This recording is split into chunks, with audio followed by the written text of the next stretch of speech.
LG теледидарында үйдегі интернет TV-ді пайдаланғыңыз келіп, бірақ неден бастарыңызды білмей жүрсіз бе?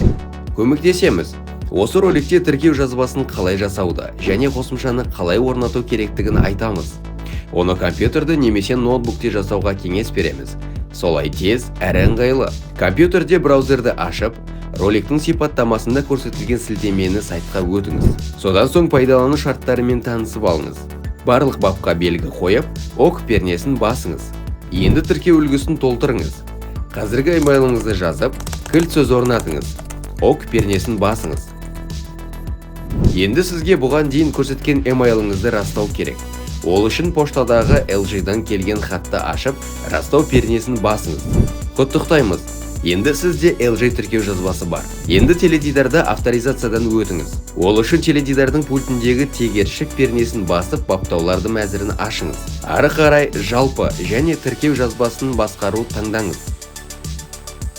Өзіңіз жаңа ашқан тіркелу жазбасының деректерін жазыңыз. Үйдегі интернет TV қосымшасын орнату ғана қалды. LG Content Store қосымшалар дүкенін ашыңыз. Лупаны басып, үйдегі интернет TV деп жазыңыз. Іздеу нәтижелерінен үйдегі интернет TV 2.0 қосымшасын таңдап, орнату пернесін шертіңіз. Қосымшаны пайдалану ғана қалды. Үйдегі интернет TV қосымшасын қосып, үйдегі интернет логинін және кілт сөзімен авторизациядан өтіңіз. Көргеніңіз көңіліңізді көтерсін.